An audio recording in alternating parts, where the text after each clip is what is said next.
Salut à tous et soyez bénis dans le nom du Seigneur.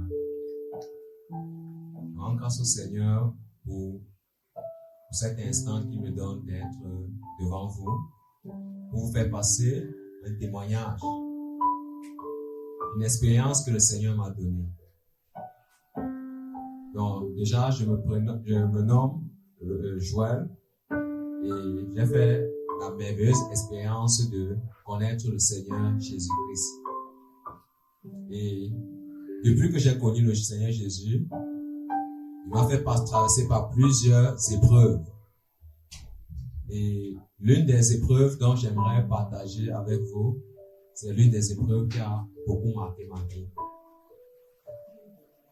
En effet, j'ai été malade et selon les diagnostics médicaux, il s'agissait d'un cancer ou tumeur du cavum, qu'on appelle encore cancer du nasopharynx.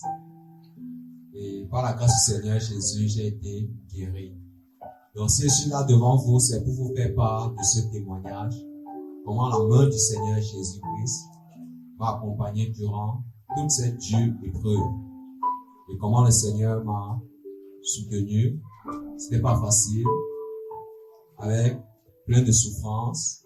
Le Seigneur m'a gardé, le Seigneur m'a soutenu. Et en son temps, le Seigneur m'a guéri. Donc avant d'aborder directement cette période de maladie, en l'année 2015, le Seigneur a permis que je sois d'abord malade d'une maladie qu'on appelle la tuberculose. Et là, j'ai été malade pendant les grandes vacances. Donc juste avant, et en cette année 2015, j'étais à l'université et j'étais en 3e année de licence. Et en cette année, je devais reprendre l'année de licence parce que nous étions en fin d'année pendant les grandes vacances. C'est là que c'est là que j'ai contracté la maladie de tuberculose. Et là, c'est à partir de ce moment que j'ai commencé à traverser une série d'épreuves de maladie avec le Seigneur. Et pendant les vacances, j'ai contracté la tuberculose. Quelques mois après, lorsqu'on a suspecté la tuberculose, j'ai été mis sur traitement et l'année a commencé. Durant l'année, la période de tuberculose, ça n'a pas été facile. Le Seigneur m'a soutenu. Donc ça a été aussi une période où ça m'a bouleversé. J'ai été bouleversé par plusieurs contraintes. Je bénis le nom du Seigneur. Pourquoi? Parce que à travers les avancées de la médecine, la tuberculose de nos jours ne tue plus comme par le passé. Donc j'ai été conduit à l'hôpital. Je suis allé à l'hôpital, j'ai suivi un médecin et l'hôpital c'était l'hôpital de district de Nilon à Douala au Cameroun. Donc parce que je vis au Cameroun. Et là nous sommes allés et nous avons rencontré le médecin. Après le diagnostic, j'ai été mis sous traitement. J'ai subi un ensemble de contraintes qu'il fallait respecter pour ne pas contaminer les autres et aussi pour faciliter le traitement. Et vers l'année 2016, vers le mois de mars, quand j'étais déjà proche vers la fin de mes 6 mois de traitement de la tuberculose, un bon matin quand je me suis levé pour prier le Seigneur parce que j'avais une certaine discipline avec le Seigneur par rapport à ma vie spirituelle, par rapport à ma communion avec le Seigneur. J'avais une certaine discipline qui faisait en sorte que je me levais tôt le matin à 5 heures pour prier et méditer. Et un matin, je me suis levé, il y a eu des taches de sang qui sont sorties. Et donc, ils sont sortis un peu. J'ai fait part de ça aux parents le matin. On m'a conduit d'aller à l'hôpital du district où je suivais les soins. Je suis allé là-bas, j'ai rencontré le médecin. Le médecin m'a dit que c'est quelque chose qui est lié bien lié à mon traitement, que ça va aller, m'a prescrit un ensemble de médicaments que j'ai bu. Les taches de sang se sont calmées. Maintenant, le traitement est fini et quelques mois après, il y a un ganglion, comme une petite bosse, qui est apparu au niveau de mon cou gauche. Et ça a apparu étant petit comme un bouton. Et qui, avec le temps, a commencé à se développer petit à petit. Et à chaque fois, j'essayais de savoir, parce qu'en tant qu'humain, lorsque quelque chose apparaît d'anormal sur notre corps, on se pose la question, ces choses sont d'où? Pourquoi est-ce qu'elles ne vont pas? À chaque fois, il y a des mains qui se baladent, et ça attire aussi le regard des autres. Et ça persistait, et ça a commencé à prendre un peu d'ampleur au fur et à mesure que le temps passait. Parce que même à la maison, les parents ont commencé un peu à s'inquiéter. Et à cette époque-là, j'avais des parents qui étaient dans une église réveillée. Et moi, je n'étais pas dans la même assemblée qu'eux. Et par rapport à mes parents, je bénis le nom du Seigneur. Pourquoi? Parce que le Seigneur les a libérés de cette assemblée, de cette église réveillée. Pourquoi je dis cela? Parce que vis-à-vis d'eux, donc l'assemblée qu'ils fréquentaient n'était pas une assemblée chrétienne selon le Seigneur. Et si je peux utiliser l'expression, les parents étaient sur le joug du dirigeant. Les parents étaient sur le joug du dirigeant. Et seulement moi et ma grande sœur, le Seigneur nous avait éclairé sur un ensemble de choses en ce qui concerne la parole. Nous avons pris la position pour la vérité. Nous avons refusé de nous aligner vis-à-vis des pratiques qui se faisaient dans cette assemblée. Évidemment, avec le Seigneur, lorsqu'on prend la position de suivre le Seigneur, d'être ferme, il y a des difficultés, il y a des défis qui accompagnent, il y a des persécutions. On a été beaucoup persécutés par les parents. Et pourquoi est-ce que j'aimerais parler de ça? C'est pour bien situer le contexte par lequel j'ai traversé. Et là, quand la maladie a survenu, cette boule-là, donc les parents voulaient que j'aille voir le prophète, pour qu'il prie pour moi, pour que cela parte.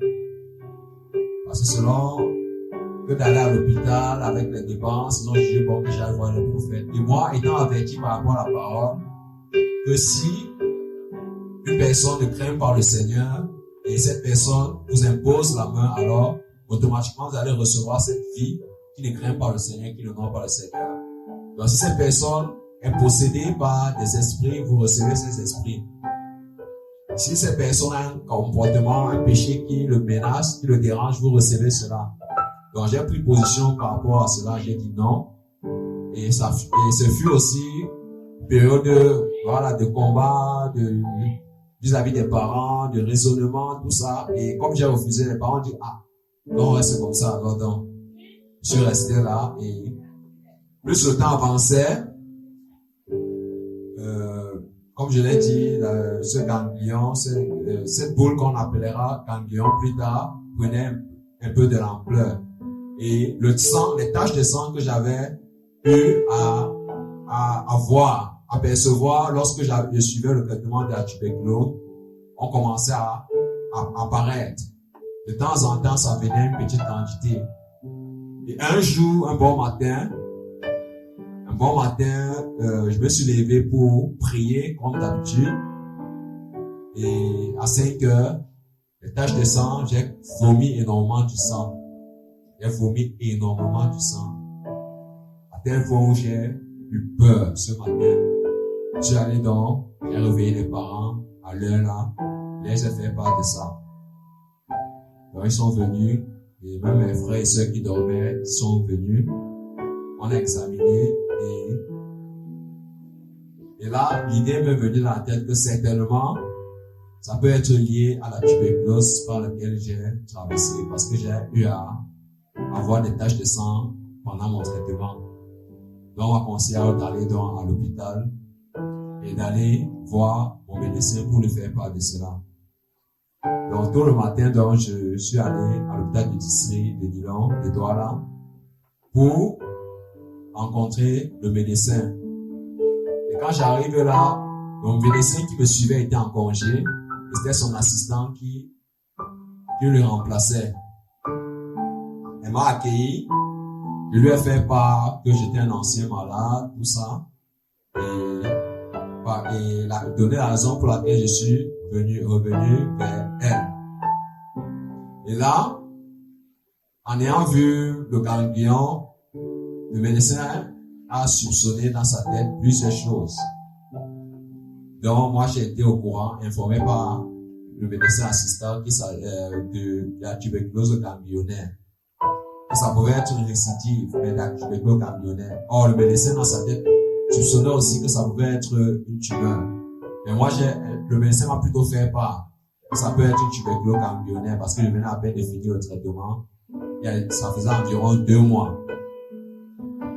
Et là, le médecin m'a donc, mon médecin assistant, puisqu'il n'était pas spécialiste dans l'examen de cette poule, elle m'a recommandé d'aller voir un docteur de l'hôpital des districts.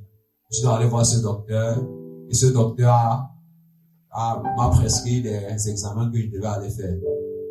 Et on m'a conseillé d'aller voir un ancien médecin retraité de l'hôpital général, mais qui continue à travailler. Donc, ce médecin continue à travailler et il a ouvert un petit centre chez lui où il continue à travailler, à traiter les cas de pathologie. On m'a conseillé d'aller le rencontrer. Je suis rentré à la maison, j'ai fait part du rapport aux parents et les parents m'ont donné de l'argent pour que j'aille voir ce monsieur. Je les ai fait part par rapport à la tuberculose ganglionnaire qui était soupçonné. On m'a donné de l'argent et je suis allé le matin rencontrer ce médecin spécialiste. Dès que je suis arrivé, je lui ai fait part. Dès que je suis arrivé le matin, je lui ai fait part de la situation et comment l'hôpital me recommandait d'aller vers lui. Alors le médecin a prélevé, il a fait un examen qu'il appelait cytoponction.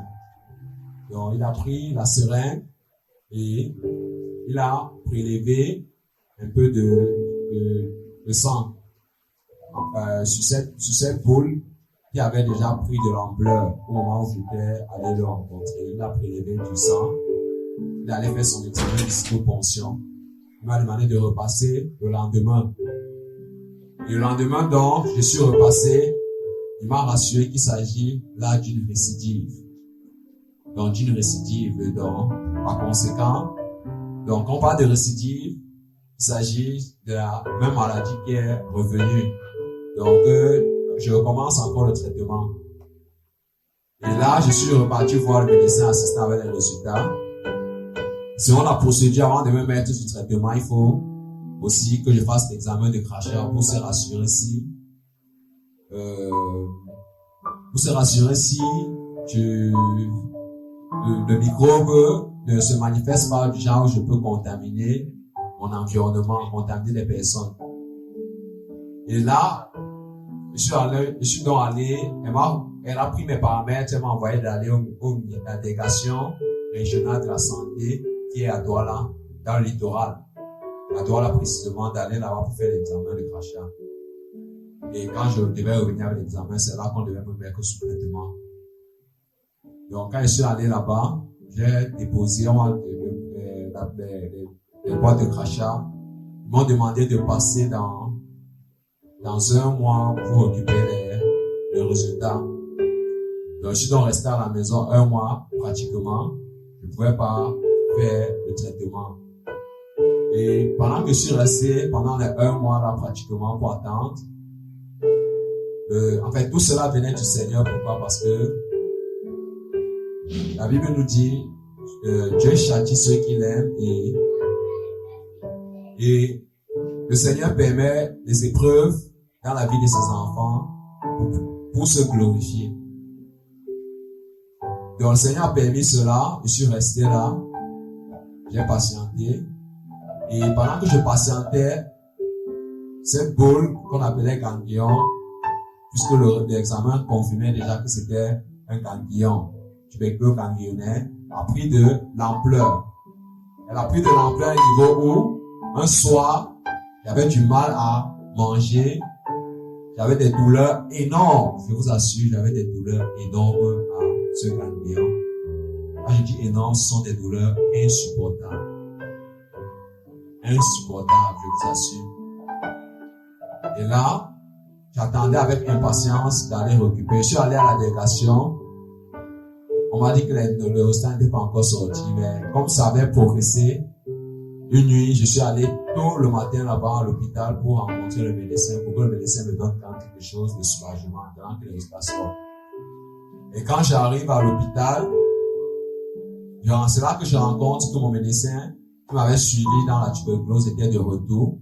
Et dès qu'elle voit l'état de mon cou, alors le médecin, elle dit elle, parce qu'il s'agit d'une femme, elle est vraiment choquée et surprise.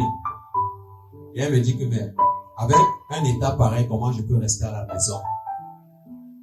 Donc, directement, elle s'est bien à me réprimander en me demandant si je voulais mourir, mais pourquoi je reste là à la maison. Je lui ai expliqué.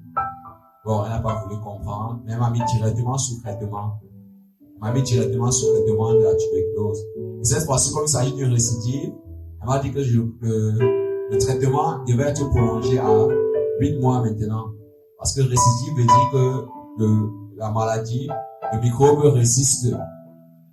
Donc, et là, je devais faire les 2 premiers mois avec accompagné des injections qui devaient se faire aux fesses. On appelle ça injection intra. Donc, il y a un nom qu'on qualifie par rapport à cela. Je devais faire les injections là pendant 2 mois. Et une chose que je voulais aussi rappeler, c'est que pendant le temps où la maladie a pris de l'ampleur, je suis allé à l'hôpital, c'était une période où je préparais les concours. Parce que j'avais fini avec l'année de licence, la 3e année de licence par la grâce du Seigneur. Et c'est là que les choses ont commencé.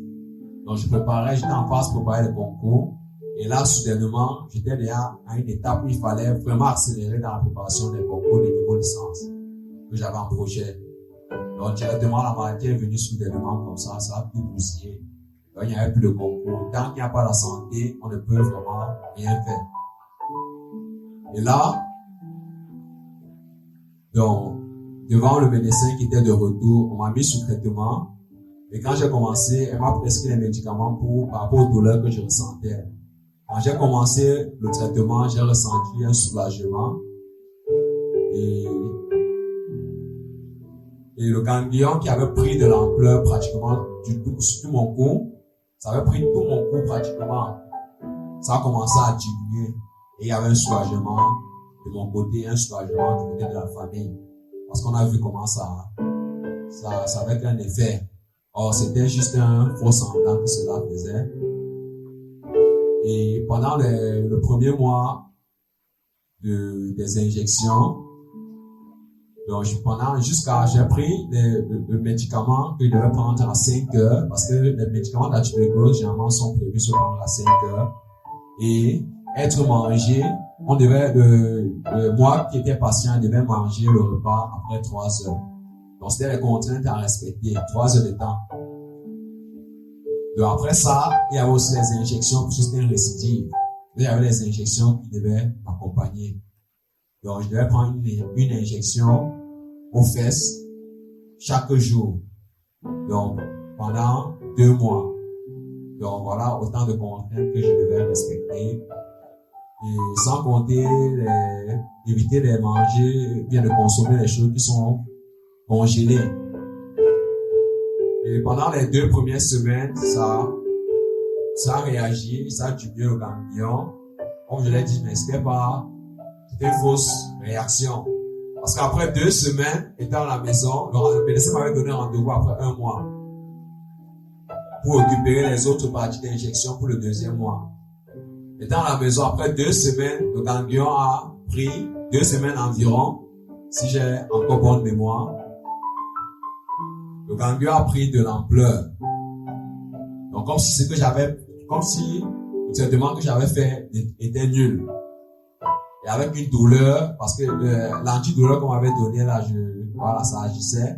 Avec une douleur énorme, comme celle qui m'avait renvoyé à l'hôpital. Et là, je suis donc reparti avant la fin du mois pour voir le médecin. Lui a fait part de ça. Il m'a encore prescrit un autre niveau d'antidouleur qui est plus résistant que le premier. Il m'a demandé de continuer toujours le traitement. Donc, quand j'ai continué, je suis revenu pour les deuxièmes injections. Même jusqu'à présent, ça s'est calmé. Le ganglion évoluait un peu. Quand je suis revenu pour prendre le médicament du deuxième mois avec les injections du deuxième mois, le paquet d'équipements pour les injections du deuxième mois, lui a fait part de ça et avec l'hémorragie. Ça, c'est une phase aussi importante. Quand je parle du sang, il y avait des hémorragies qui sortaient. Et les quelques frères, ou bien aimés, ou bien même mes frères et sœurs que je vivais, même les parents qui ont eu à voir l'hémorragie. Et quand je crachais du sang, il y avait des hémorragies vraiment énormes. Le sang sortait énormément. Que ça soit au niveau de la bouche, que ça soit au niveau des narines. Je pouvais cracher du sang pendant près de 10 minutes d'affilée. 10 minutes environ, énormément du sang. Donc quand le sang encore se ressurgit pendant le deuxième mois, je suis reparti voir le médecin. Le médecin m'a dit que à ce niveau-ci, elle va me conseiller d'aller voir le spécialiste. Parce que dans les hôpitaux de district, souvent on peut ne pas avoir des spécialistes.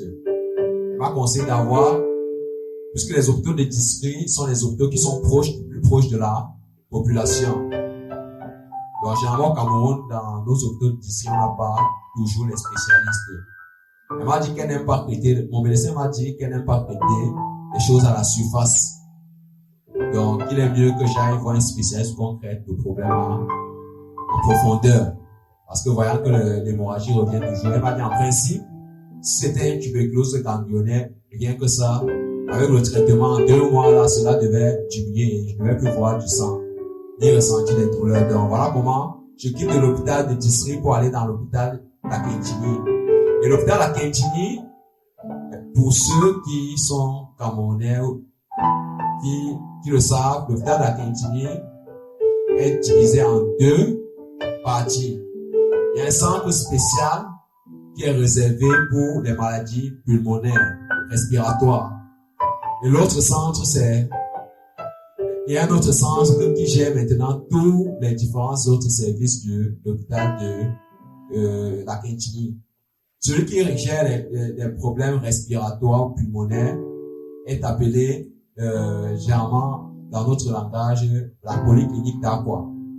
C'est vers ce bloc que je me suis redirigé selon la recommandation de mon médecin.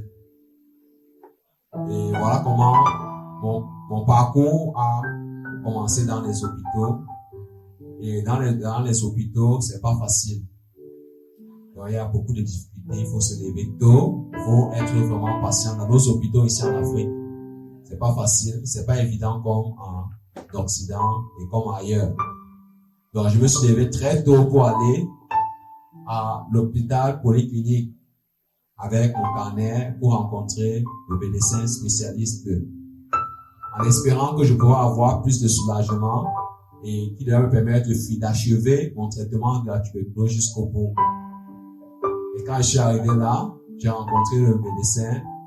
J'ai patienté le temps qu'il fallait. J'ai rencontré finalement le médecin. Et quand le médecin m'a reçu, en ayant vu les examens que j'avais eu à faire, le médecin m'a recommandé quelques examens à faire. Notamment l'examen du sang, qu'on appelle d'humoration formule sanguine, et de radio pour savoir s'il y avait un microbe qui s'était infiltré.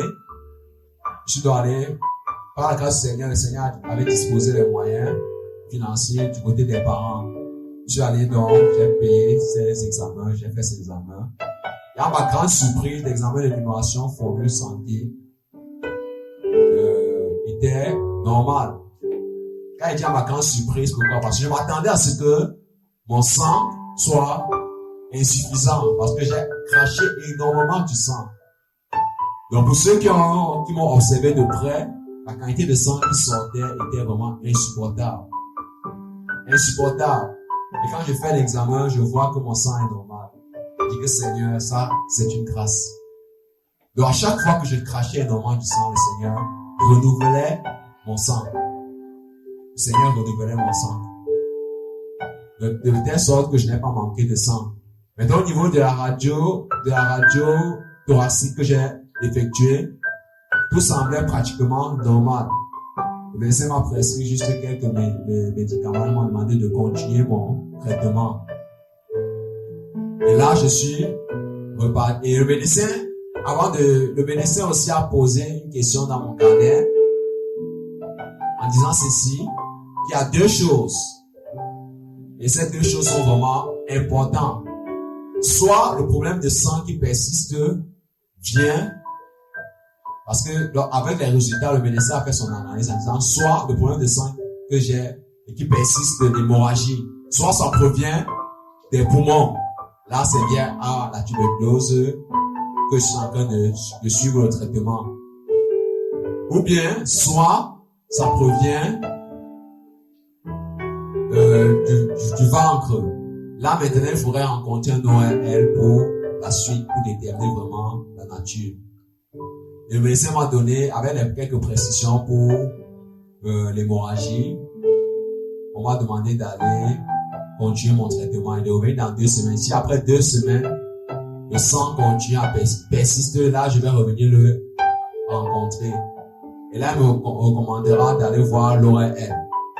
Et cette fois-ci, au deuxième bloc de la quintinie, qu'on appelle généralement, dans notre langage, la quintinie. Et après 2 semaines, les médicaments qu'on m'a prescrit, qui a fait semblant de calmer, après 2 semaines, l'hémorragie encore ressorti. Et là, quand je suis reparti voir le médecin m'a conduit donc à la quintinie. Et sachant qu'à la quintinie, comme je vous ai dit, les deux sont associés, mais on a préféré séparer parce que on s'est rendu compte qu'il y a beaucoup de cas de problèmes pulmonaires, de respiratoires, et ils ont voulu créer un centre spécialisé. Mais c'est le même carnet qui est utilisé. Je suis allé à la quintinie avec le même carnet médical. Le Seigneur a pourvu aussi les moyens vis-à-vis de cela. Quand je suis arrivé au service de l'ORL, j'ai payé la consultation. Arrivé au service de l'ORL, j'ai patienté tout le temps qu'il fallait jusqu'à ce que le médecin m'a reçu. Pratiquement 12 heures. Quand j'étais quitté tôt le matin, j'ai été reçu par la grâce du Seigneur.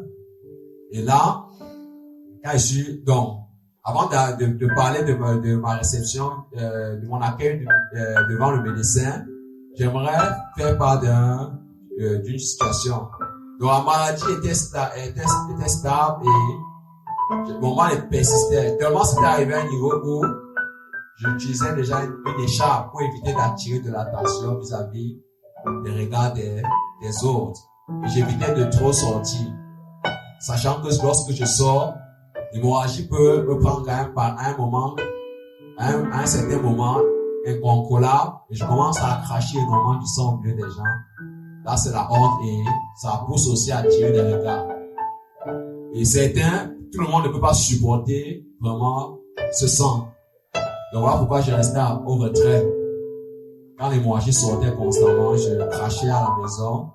J'essayais de boire de l'eau pour essayer de couper cela, boire énormément de l'eau. Après, au moment où on bordait, ça s'arrêtait seul. Donc voilà un peu. Donc quand je suis arrivé vers le médecin, j'avais mon écharpe au cou. Le médecin m'a demandé d'enlever l'écharpe. Quand j'enlève l'écharpe, le médecin, lorsque voit cela, le médecin a déjà ses réflexions dans la tête. Directement, le médecin me prescrit 2 examens à faire. L'un, c'est la biopsie, et l'autre, c'est un examen de radio-crâne, qu'on appelle Blondeau, en langage technique. Donc, le médecin me prescrit plutôt un examen de naso. Il y a un nom qu'on qualifie par rapport à cela. Donc, c'est un examen qui concerne les fosses nasales qu'on utilise avec on fait passer un tuyau qui est comme la caméra. Donc, le nom m'échappe. Donc, il m'a prescrit cet examen plus tôt, et non la biopsie.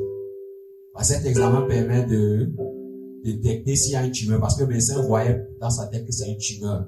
Parce que, à l'ORL, selon ce que j'ai appris, l'ORL, c'est un service qui est spécialisé pour détecter ce type de tumeur. Et là, le Seigneur a disposé les moyens, j'ai pu faire l'examen de Blondeau le même jour. Et pour l'examen des fosses nasales, qu'on m'a recommandé, elle m'a conseillé d'aller le faire en privé parce qu'à l'hôpital, la clinique, il n'y avait pas le matériel pour le faire. Et elle m'a donné le nom d'un centre. Et le Seigneur avait disposé les moyens et que ce centre, ça devait se faire dans l'après-midi. Et dans ce centre, c'est elle-même qui faisait cet examen. Donc, puisqu'il y avait les moyens, nous sommes allés dans ce centre dans l'après-midi. Nous avons payé la facture et elle nous a reçus dans la soirée. Elle est venue, j'ai patienté mon temps. Heureusement, là, nous étions en privé. En clientèle privée, c'est assez rapide quand même. Donc, elle m'a reçu. Elle a fait passer cet examen devant moi. Et on a fait passer dans les premières narines, qui étaient les narines gauches, si j'ai bien soulevé, les narines gauches. Donc, les narines gauches qui sont proches du cou gauche où le ganglion sortait. En passant le tuyau, il y avait l'écran d'ordinateur, la caméra devant laquelle nous regardions ensemble. Et je regardais avec elle, elle m'a montré, regarde comme c'est bloqué. Donc, les fosses nasales ont été bloquées à un niveau. Or, en principe, les fosses nasales sont des fosses qui sont profondes. Donc, qui arrivent jusqu'au niveau du front. Lorsqu'on passe un tuyau, ça arrive jusqu'au niveau du front. Donc, lorsqu'elle a passé au niveau ça s'est bloqué à un niveau. Elle m'a montré, regarde. Et moi, je voyais une boule qui bloquait. Là, j'ai été choqué, surpris. Moi-même par cet examen. Et on voyait aussi les taches de sang à l'intérieur. Elle a passé maintenant ce tuyau dans les deuxièmes fosses qui étaient vides. Et on voyait quand même quelques légères taches de sang. Et là, maintenant, son analyse, c'est que elle a écrit elle a écrit comme rapport qu'elle observe une masse tumorale. Et l'examen qu'elle prescrit pour être sûr, c'est l'examen de biopsie. L'examen de biopsie. Et là, ce jour, je suis rentré, je suis allé voir le papa, je lui ai fait présenter les résultats. Et je vous assure, ça n'a pas été facile. Moi, je ne savais pas ce que c'est que la biopsie. Donc, avec l'hôpital, il y a tellement de noms, tellement de choses. Et en rentrant là, c'est là que le papa a essayé de me ramener à la raison. Il commençait à poser, il m'a dit que tu sais même ce que c'est que la biopsie. Moi, j'étais du genre, je fonçais seulement, je savais pas trop, mais je faisais confiance au Seigneur. Donc, depuis le début où cette maladie a commencé, là, c'est ce que le Seigneur me rappelle encore dans le témoignage. Personnellement, quand il n'y avait plus d'espoir, quand les parents ont voulu au départ que je suive le prophète et que j'ai refusé, donc, les parents n'avaient pas pris de décision, j'étais abandonné à moi-même. Ce que je faisais donc, je cherchais plus le Seigneur. En cette période que j'ai traversé le Seigneur, m'a permis de chercher plus le Seigneur. Si je peux le dire, c'est une période où j'étais plus proche du Seigneur que jamais, qu'auparavant. Parce que je cherchais aussi la guérison. Quand la chair souffre, on n'est pas tranquille. J'ai eu à lire des livres où des personnes faisaient des témoignages concernant la guérison divine, concernant la foi, tout ça. Et j'ai eu à méditer dessus, à prier le Seigneur, à m'examiner. C'est une période d'examen profond devant le Seigneur, je vous assure. D'examen profond. Et le Seigneur m'encourageait, le Seigneur me fortifiait. Mais je n'obtenais rien. Pas de guérison. Et à l'assemblée où j'étais avec mes frères, le Seigneur opérait. Je connaissais le Seigneur qui opérait. Je dis, Seigneur, toi qui opères, pourquoi, pour mon cas, c'est un cas isolé, pourquoi tu n'agis pas? Et à travers cela, ce fut aussi un moment de persécution particulière. Parce que les parents, dans leur église réveillée, il y avait certaines formes de guérison, si je peux dire. Parce que le Seigneur a exposé cela. Puisque je l'ai dit dans mon témoignage, le Seigneur les a fait grâce, les a délivrés de ce joug. Seigneur a exposé que c'était pas les guérisons. C'était le ministère d'étonnement. Les gens passaient pour être guéris, ils n'étaient pas guéris. Donc, parce qu'en réalité, avec le diable, il ne guérit pas. Il peut enlever un mal et mettre un autre à la place. Et là, les parents se vantaient en disant que voilà les cas de cancer chaque fois que le Seigneur guérit dans leur église. Mais moi, je refuse, je m'entête. Donc, c'est pas une bonne attitude par laquelle je traverse. C'est pas une bonne attitude que je manifeste en égard de. Et moi, je dis qu'en tout cas, c'est même ma vie que je suis en train de jouer. Et donc, c'est une parenthèse que je voulais parler qui était importante également à la souligner. Il y a même certains frères qui peuvent utiliser l'expression qui m'ont, même dans l'assemblée, qui m'ont même dit que ma vie avec Dieu n'est pas bonne. C'est pour ça que je passe par une période comme ça. C'est compliqué. Et même certaines personnes qui se disaient chrétiens m'ont condamné, mais qu'un enfant de Dieu ne peut pas souffrir autant. Que même les prières qui n'agissent pas certainement. Donc, je me suis retrouvé dans une épreuve où j'étais comme Job.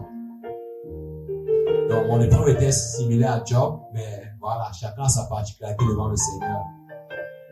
Et là, devant tous ces regards, tout ce qui pouvait l'élever, c'est regarder le Seigneur. Le Seigneur intervient. Seigneur, j'ai quitté tout. Avec toute cette période, cette épreuve, cette difficulté, cette période que j'ai traversée devant toi, Seigneur, tu ne m'abandonneras pas.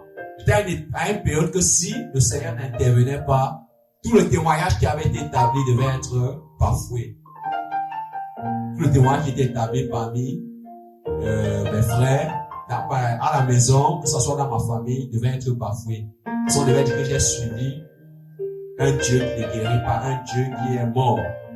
Or, ma maman aussi avait eu à témoigner dans la famille maternelle concernant le prophète, ce qu'il veut faire. Il y avait une personne même dans la famille qu'elle avait eu à mener, qui avait un problème, qu'on parlait de cancer. Ils ont dit, mais pourquoi celui-là ne veut pas? Parce que dans la famille, le problème de la famille, c'est qu'on soit guéri, peu importe le moyen. Mais pourquoi ils s'entêtent à ne pas aller dans l'église pour au moins se recevoir la guérison? On va parler même de plusieurs moyens, mais pas au moins c'est là-bas on te guérit, tu pars. Il dit que non, jamais. Que je préfère rester fidèle. À chaque fois, le Seigneur me donnait les arguments pour montrer que la parole là-bas n'était pas conforme, les évangiles, les anciens n'étaient pas conformes à sa parole. Et là, si on revient au cas de la biopsie, quand j'étais avec mon papa, lorsque les examens sont sortis, le papa m'a raisonné, il m'a dit, tu sais ce que c'est que la biopsie? Il lui a dit non. Il m'a dit, quand on parle de biopsie, ça s'agit en réalité qu'on soupçonne le cancer. Qu'on soupçonne le cancer.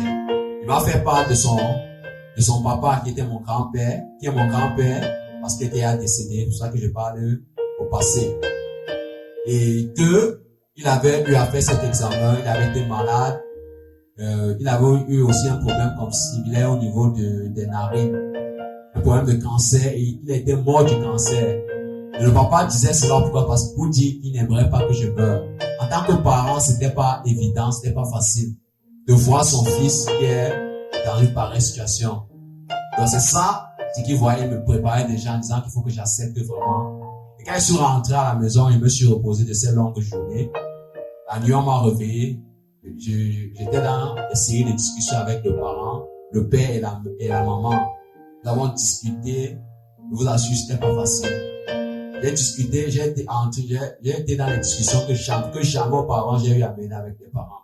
Parce qu'il fallait me convaincre à abandonner ma raison et de suivre leur pasteur pour aller là-bas. Donc c'était pas évident. Et voilà comment la chose était. Et c'était arrivé à un niveau où je bénis le nom du Seigneur parce que le Seigneur m'a aussi éclairé par rapport à certaines choses. Que c'est pas le fait d'aller dans une église qui va faire en sorte que forcément on sera affecté dans une assemblée. Le Seigneur passait à travers un frère pour me faire part de ça. Et là, en ce qui le concerne, son témoin, et là j'ai compris que c'était le Seigneur. Et là j'ai pris la résolution que parce qu'en tant qu'enfant de Dieu, on doit soigner notre témoignage au milieu de nos familles et de nos proches.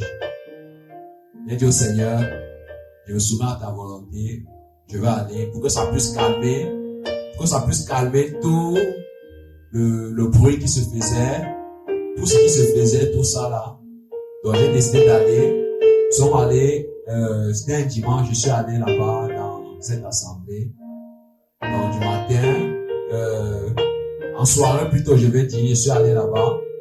Et là, j'ai suivi, j'ai assisté à le culte qui se déroulait, les séances de prière, parce qu'il y avait les prières. Je faisais 2 cultes le dimanche. Le dimanche, j'étais consacré beaucoup plus à les prières de délivrance, tout ça. Je suis allé là-bas, je priais le Seigneur. Seigneur, je suis là, je m'attends à toi, c'est toi qui me gardes. Et durant les séances de prière, tout ça là, on m'a pas appelé de venir devant. Et que Seigneur, même si on m'appelle pour m'imposer tout ça là, c'est à toi que je me confie. C'est toi qui me gardes. On m'a pas appelé pour me confier. On a fait juste les sujets de prière globale. Et là, quand je suis entré dans l'assemblée, c'est là que le Seigneur m'a dit clairement en pensée que ça, c'est le ministère d'étonnement. Je ne peux jamais oublier cette parole du Seigneur, ce ministère d'étonnement. Et chose que le Seigneur a confirmé plus tard, comme je l'ai dit pendant mon témoignage. Et là, après cela, il y a eu des prières, tout. Ça a calmé un peu. Et le Seigneur a disposé les moyens pour la biopsie le lundi qui suivait. Parce que je pense qu'on était liés vers le week-end, après tout ce qui s'est passé. Et le lundi qui suivait, nous sommes allés à l'hôpital, la Kenji. Je suis allé voir le médecin avec les examens, avec le résultat d'abord des examens des fosses nasales et des blancs d'eau, tout ça, radiogramme que j'avais eu à faire. Elle a analysé, voilà. Elle m'a demandé de faire la biopsie. Je suis allé payer les frais de la biopsie comme elle avait préconisé, avec le matériel qui accompagnait. Je suis allé payer et je suis allé le rencontrer pour qu'elle prélève. Parce que la biopsie, c'est un examen qu'on prélève, dans lequel on prélève un échantillon d'une masse tumorale pour faire l'examen, pour se rassurer que s'il s'agit d'un cancer, si lui connaître la nature ou bien d'une tumeur, connaître la nature de la tumeur.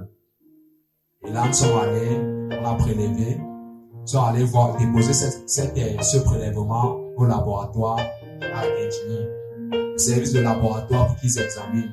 Ils nous ont donné rendez-vous dans 3 semaines. Ils ont donné rendez-vous dans 3 semaines. Et comme il y avait les rumeurs qui couraient, ça peut être la biopsie, le cancer, je veux dire. Alors, dans la famille, ça chauffait beaucoup, je vous assure. Donc, je vous ai dit que c'est la raison pour laquelle je suis même allé dans cette assemblée. J'ai même mis à cœur pour apaiser. Et entre-temps aussi, j'avais ma grande sœur dont je vous ai fait part au début, qui devait se marier. Il y avait eu aussi un problème durant son mariage qui chauffait. C'est parce qu'il y avait eu une réunion, il y a eu une réunion familiale pour essayer de résoudre ce problème. Et par la réunion familiale là, moi et ma grande sœur, nous étions là. C'était un problème doctrinal qui concernait les Écritures, par rapport à la dot, tout ça là. Et durant ce problème, on nous a crié dessus, tout ça là. Et par la grâce du Seigneur, on a ouvert notre bouche pour prendre la position par rapport à la vérité. Et là, il y a eu des regards, il y a eu même des paroles qui ont été lancées par rapport, mais pas directement, mais que j'ai suivi derrière. Parce qu'après là, ça s'était mal passé. Parce que ce qu'on voulait nous imposer, le Seigneur a brisé cela. Et sa parole a été triomphée. Parce qu'on voulait nous imposer. Dans la famille paternelle, c'était dans la famille paternelle, une famille qui se dit chrétienne, qui se dit religieuse. Donc, en quelque sorte, voilà. Et là, il y a eu des paroles qui sont sorties par derrière, disant même que, voilà, que si j'ai même cette masse-là, tu mourras certainement, c'est à cause de notre faux chemin qu'on suit. On suit des faux pasteurs, des satanistes, et qu'on veut diviser l'église, on veut diviser la famille avec l'église. Maintenant, durant la réunion, on avait posé cette question. Moi, j'ai posé une simple question à la famille. Est-ce que cette famille est vraiment réunie, est vraiment dans l'unité? Puisqu'on a dit que c'est l'église qui veut diviser la famille. Et là, un de mes oncles qui a été vrai, honnête, s'est levé, il a dit que on n'est pas dans l'unité, il y a vraiment l'hypocrisie.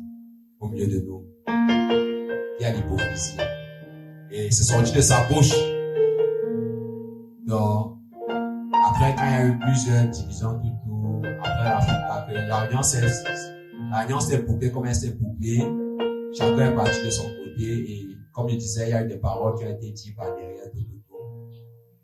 Et là, on attendait maintenant les examens de la biopsie. Entre-temps, le dimanche qui suivait, je suis allé à l'assemblée avec les frères pour la prière. Donc, comme d'habitude, le dimanche, je sortais plus trop. Je suis allé là-bas je suis allé là-bas sur la demande de ma maman. Parce qu'elle voulait arriver là-bas pour voir nos dirigeants. Que trop, c'est trop. Comment on m'empêche? Comment on refuse la prière, tout. Je voulais les voir pour les dire que ce qu'ils m'ont fait n'est pas bien. Et ce jour-là, elle allait avec moi, parce que je sortais plus pour aller, comme je vous l'ai dit au départ, je sortais plus à cause de la souffrance, de la douleur, tout ça. Je suis donc allé là-bas, et ce dimanche, il y avait des frères, les dirigeants de l'assemblée, elles les ont rencontrés. Mais je bénis le nom du Seigneur, pourquoi? Parce que tout ce qu'elle avait prévu pour parler, le Seigneur a cassé, le Seigneur a brisé. Elle a été traitée dans la douceur et elle est repartie. Elle avait prévu faire un scandale là-bas.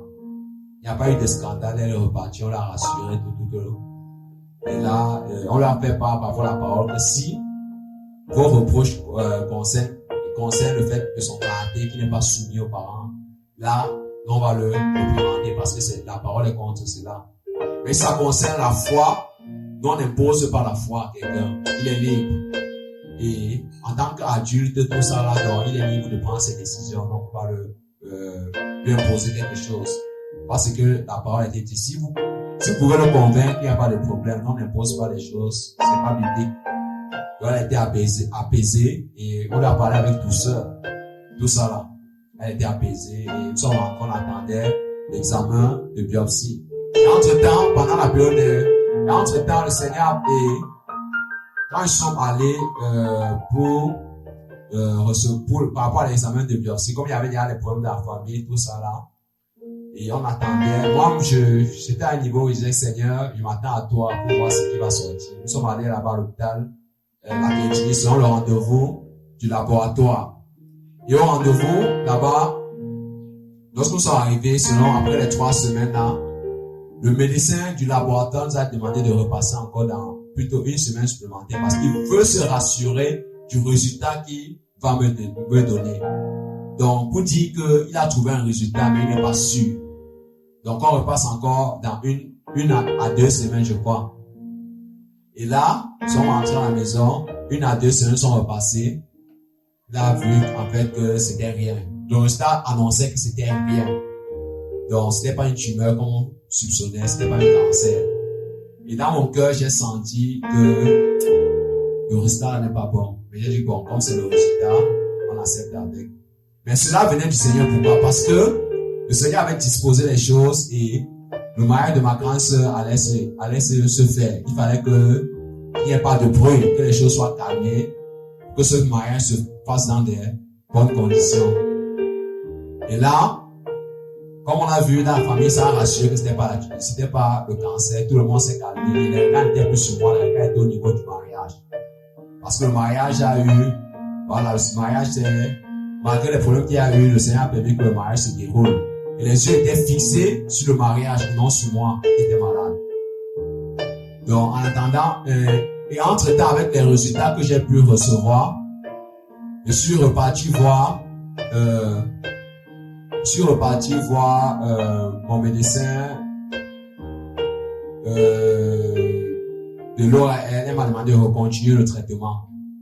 Le médecin de l'ORL qui m'avait envoyé pour faire l'examen de biopsie m'a demandé de continuer le traitement. Donc, il s'agit vraiment de ça que je continue. Et je suis reparti donc maintenant, après la clinique, je suis reparti à la polyclinique d'Aqua. Vers le médecin spécialiste qui m'avait recommandé à l'ORL. Parce que le médecin spécialiste avait dit ceci, que si c'est la tuberculose, elle avait mis aussi une question, que si c'est la tuberculose, alors je vais continuer le traitement de la tuberculose. Par conséquent, on va prescrire une opération chirurgicale pour enlever ce mal, puisque ce mal, ce ganglion ne veut pas sortir. Et là, je n'ai pas de problème. Elle m'avait dit que mais si, et quand je suis arrivé, pendant ce temps, elle avait dit ceci, mais s'il s'agit plutôt d'une tumeur, Parce quand je suis arrivé là-bas, quand je suis arrivé là-bas, voilà, je suis revenu plus tard avec les résultats. Elle a regardé les résultats. Elle a vu comment parler de tumeur déjà. Elle a posé une question dans mon carnet. Elle veut voir même vraiment les examens qui m'ont mis sur traitement pour se rassurer comment c'était la tuberculose. Parce qu'elle m'a dit ceci, ce qu'on peut faire, c'est qu'on peut prescrire une opération chirurgicale pour enlever le mal. Mais il faut qu'elle se rassure qu'il ne s'agit pas d'une tumeur. Parce que si c'est une tumeur et qu'on touche à cela pour opérer n'importe comment, alors la tumeur peut se répandre, se propager, bon. Et là, ça devient autre chose. Et là, maintenant, j'avais besoin des examens médicaux, des résultats d'examen médical que j'avais, le premier examen médical que j'avais fait, qui m'avait mis sur tuberculose ganglionnaire. Des choses que je n'avais plus. Donc, je vais expliquer aussi cette phase, pourquoi je n'avais plus cet examen. Parce que initialement, quand j'ai reçu l'examen que c'était la tuberculose ganglionnaire, je suis allé voir le médecin assistant qui était là. Et là, je lui ai présenté l'examen, j'ai oublié de retrouver l'examen sur sa table. Ça, c'est une chose très importante. Et cela venait du Seigneur. C'est oublié. J'ai oublié cela et le Seigneur, le médecin m'a demandé de faire l'examen de crachat. Je suis allé faire l'examen de crachat. Quand je suis revenu, sans examen de crachat, mon médecin, le médecin qui m'avait suivi était de retour. Le médecin qui m'avait suivi, puisqu'il était de retour, elle m'a demandé l'examen qui avait confirmé que c'était la récidive. Je n'avais plus cet examen. Il avait expliqué que j'avais laissé ça sur le bureau sur son bureau. Elle m'a demandé que non, on ne laisse pas l'examen là sur le bureau, qu'elle remette toujours l'examen au patient. Toujours au patient. Et là, elle a fouillé quand même, mais elle n'a pas vu. Et c'est cet examen, chose curieuse, qu'on demandait, le médecin de polyclinique spécial demandait pour me programmer dans une opération chirurgicale. Et cet examen, je n'en avais plus. Une pensée m'est revenue à l'esprit, c'est que s'il n'y avait plus cet examen, le meilleur moyen de le récupérer, c'est d'aller voir le médecin spécialiste retraité là, qui était un apathologiste, pour qu'il puisse me ressortir cet examen-là afin que je puisse présenter. Parce que moi, ce que je voulais, c'était un soulagement. Si on m'opère, je récupère ça, je viens voir le médecin spécialiste afin qu'elle m'opère. On planifie l'opération chirurgicale et là, je n'aurai plus jamais de douleur parce que les douleurs étaient insupportables. Insupportables, je vous assure. C'est le Seigneur qui m'a gardé, qui m'a fortifié durant toute cette période. Et là, je repars voir dans ce médecin spécialiste retraité de l'hôpital général de Douala. Et là, je suis allé chez lui puisqu'il avait ouvert une clinique en privé qui recevait pour continuer à exercer étant dans sa retraite. J'arrive chez lui avec mon bilan, mon parcours, et il apprécie vraiment le dossier médical. Il dit que j'ai un bon dossier, un bon suivi. Je lui fais part du problème. Et là, sur les analyses, il me dit ceci, que le médecin spécialiste de la polyclinique là se trompe. Il me dit pourquoi? Parce que dit qu'il s'agit d'une tumeur, revient à dire que soit vraiment lui, il s'est trompé dans ses analyses. Il dit que c'est des choses qu'il le fait très rarement, connaissant sa profession. C'est un médecin spécialiste aussi qui est aussi international, qui a un renommé international. Donc, il a dit ces choses qui se trompent très rarement. Il dit deuxièmement, c'est dit que le médecin spécialiste en apathologie de la clinique du laboratoire s'est également trompé. Donc, deux médecins spécialistes sont trompés à la fois. Il dit que ça, c'est très rare. Donc, certainement, le médecin se trompe. Mais il a dit que, mais on va faire une chose. Il dit que, mais on va faire une chose. Voilà ce qu'on va faire. Il dit que même s'il me donne même l'examen là, mais pour l'instant, ça va pour me servir parce que ça fait déjà 3 mois qui s'étaient écoulés. Donc, 3 mois qui s'étaient écoulés. Là, nous étions déjà dans le mois de décembre, de novembre, comme ça là. Il dit que ça fait 3 mois qui s'est déjà écoulé. Donc, un examen, selon la médecine, un examen médical n'est valable que pour 3 mois. Au-delà de 3 mois, il faut refaire un autre. Mais que ce qu'on va faire donc, et selon, comme j'étais allé voir pour la suivi de la continuité de mon traitement de la tuberculose, puisqu'on avait dit que c'était pas une tumeur, il devait continuer en traitement la tuberculose. Mon médecin de l'hôpital de district m'a dit que le pire est passé. Donc, que je peux continuer à donner les médicaments pour 2 mois. Et que c'est après 2 mois que je vais revenir à le rendez-vous. Donc, le médecin spécialiste recruté de l'hôpital général m'a alors dit que ce qu'on va faire, c'est que je vais suivre le traitement, comme mon médecin m'a dit. Et après 2 mois, s'il n'y a pas d'effet, s'il n'y a pas de changement, je reviens donc le voir pour cet examen. Il va me refaire un autre examen. Il va me faire ça gratuitement. Voilà l'assurance qu'il m'a donnée. Je suis donc allé à la maison, je me suis reposé et comme je vous ai dit, le mariage de ma soeur pendant la période là, c'était l'organisation du mariage de ma soeur et il fallait qu'on soit occupé, plus les yeux soient plus fixés sur cela. Le Seigneur a permis, ma soeur, son mariage s'est déroulé par la grâce du Seigneur, ça s'est déroulé dans de bonnes conditions. Et après cela, entre-temps, donc, comme je disais, un côté de mes narines était bouché, selon l'examen des fosses nasales, et je ne savais pas. Donc, entre-temps, durant les 2 mois là d'attente, le deuxième côté commençait déjà, je crois, c'était bouché. Deuxième fosse était bouché, donc la maladie s'était propagée. Donc le ganglion n'était plus à un niveau, mais il était déjà à une deuxième boule qui sortait déjà au niveau du cou. Et j'étais beaucoup cassé, parce qu'après le mariage, j'étais beaucoup cassé, je vous assure. Et là, je priais, ma prière c'était que la période arrive vite pour que j'aille voir ce médecin spécialiste de l'hôpital général, afin qu'il puisse me refaire l'examen qui doit confirmer qu'il s'agit effectivement de la tuberculose. Afin que j'aille voir le médecin spécialiste de l'hôpital de la Polyclinique d'Aqua, pour qu'elle me programme pour, je dis elle parce que c'était une femme également, pour qu'elle me programme pour une opération chirurgicale, pour qu'on enlève ce mal, on enlève cette boule, pour que je sois enfin délivré de cette boule, de cette douleur insupportable. Donc, pour ce qui est des parents, des médicaments antidouleurs, j'ai pris tellement, je vous assure, pour soulager un peu les boules, les douleurs énormes qui provenaient de ce ganglion. Et là, quand les fêtes de Noël sont passées, donc, je priais que après le 2, ça faisait déjà 2 mois net quand les fêtes de Noël sont passées. Donc le 2, ça devait être le lendemain du premier. Donc après les fêtes de Nouvel An, je vais dire, le 2, ça devait être le premier, que je dois laisser encore un jour de plus pour que le médecin là souffre des fêtes de Nouvelle Année. Donc je suis allé le 3. Donc le 3, très tôt le matin, je suis sorti pour aller rencontrer ce médecin spécialiste pour lui faire part qu'il n'y a pas eu de changement et qu'au congrès ça a plutôt augmenté. Donc je suis allé le rencontrer et là, dès qu'il m'a vu, dans sa tête là, et que je lui parlais qu'il faut qu'il me fasse l'examen, bon, que ça sera disponible quand l'examen, pour que j'aille voir, il m'a dit que non, que ça ne sert à rien de penser, c'est que je suis là où je suis en face de lui, il m'a dit cache, je suis en face à un autre traitement, que là il n'y a rien à faire, qu'il s'agit d'une tumeur.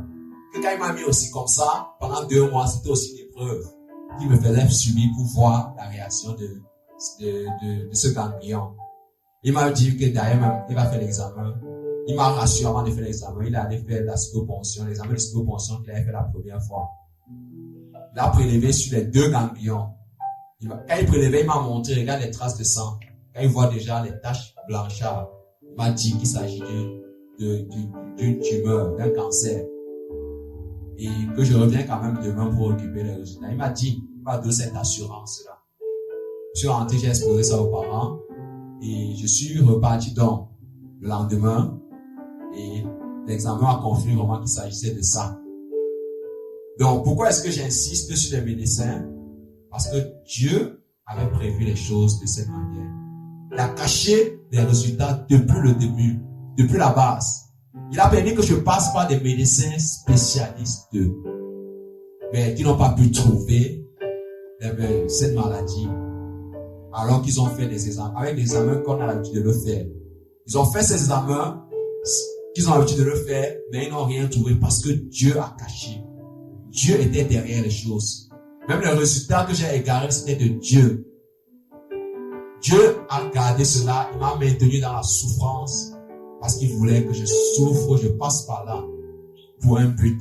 Et tant que son temps n'était pas encore arrivé, quoi que l'homme pouvait faire, on ne devait rien voir.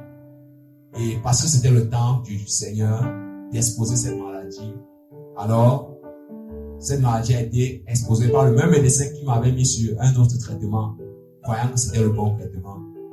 Je suis rentré dans la maison, j'ai exposé et le médecin m'a donné les consignes, les recommandations que j'ai deux possibilités. Soit je fais le traitement de la chimiothérapie, que ça sera la chimio accompagnée de la radiothérapie. Il m'a dit soit je le fais à l'hôpital général de Douala, ou je le fais en privé.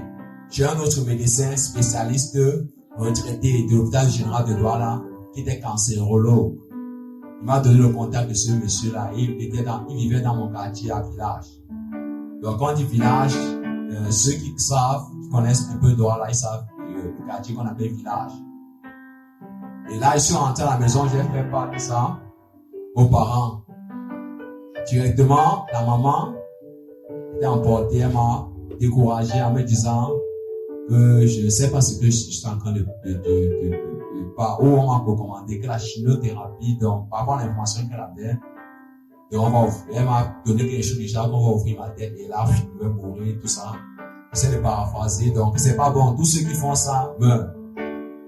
Donc il ne faut pas que je pense à cette idée-là. Et j'ai encore recommencé avec les séries de discussions avec les parents. Parce qu'il fallait qu'on me convainque que j'aille voir ce prophète à nouveau. Et là, c'était pas évident. C'était pas évident du tout. Malgré tout ce qu'ils ont pu dire, il fallait que je me soumette, que j'entre dans le programme de jeunes, tout ça là. Rien. Rien du tout. Et là, je pense que, selon ce qu'on les disait dans leur assemblée, c'est qu'il était déjà trop tard. Donc, que j'ai refusé de prier, donc, quelque chose comme ça là. Et là, je m'attendais au Seigneur. Je m'attendais vraiment au Seigneur. On a pensé au médicament traitement naturel, le curcuma. Il y avait le mari d'une de mes tantes qui était dans ça. On a passé la commande, j'ai essayé de prendre rien. On a vu aussi d'autres solutions naturelles qui pouvaient, en tant que parent, je pouvais aussi les comprendre. C'est pas évident de voir pour un parent de voir son enfant qui est en train de mourir. Les parents, tout ce qu'ils pouvaient faire, c'était dans le but, parce qu'ils m'aimaient, parce qu'ils voulaient que je ne meure pas, que je sois guéri. Même si c'était pas la vérité, il n'y avait pas la vérité là-bas, mais pour eux, c'était qu'il fallait que je sois guéri. Donc voilà pourquoi. Et sachant qu'il n'y avait plus rien à faire, et avec la nouvelle du cancer qui était d'abord exclu, qui est revenu là, c'était vraiment peine perdue, il n'y avait plus d'espoir. Et dans la famille, voilà, c'était le désespoir total. On appelait. Et pendant le mois de janvier, j'étais un peu à gauche et à droite comme ça là. Et je m'attendais vraiment au Seigneur. Avec les solutions naturelles qu'on proposait, je le prenais. On a même vu une solution là, avec certaines personnes qui se disent qu'ils peuvent soigner tout. Que j'assiste aux conférences, je vois si le médicament peut me soulager, tout ça. J'assiste aux conférences, j'ai dit que non. Ça ne peut pas marcher. Donc ça c'est le faux. C'est ce que j'ai donné comme opinion. Donc, et là, un jour, un de mes oncles est venu pour me rendre visite. On a souvent l'habitude de lui parler de Jésus, de lui partager la parole. Et je pense que c'était un lundi, il est venu ce lundi là pour partager, pour en rendre visite à la maman, et lui rendre visite. Son but aussi, c'était pour me conseiller aussi d'aller voir vraiment le pasteur là. Bon, parce qu'apparemment, il n'avait pas prié pour moi parce que je m'embêtais. Il fallait que c'est moi qui vienne. Je paraphrase que c'est moi qui viens demander la prière. Parce que le jour que j'étais arrivé là-bas, on n'avait pas vraiment prié pour moi parce que j'étais pas allé demander la prière. On a juste fait les prières globales. Il fallait que je demande la prière personnelle. Donc, c'était un peu dans son but. Quand il est venu, je lui ai écouté, je lui ai parlé. Quand il a voulu parler de Jésus, il m'a dit que tout ce que tu parles là ne sert à rien.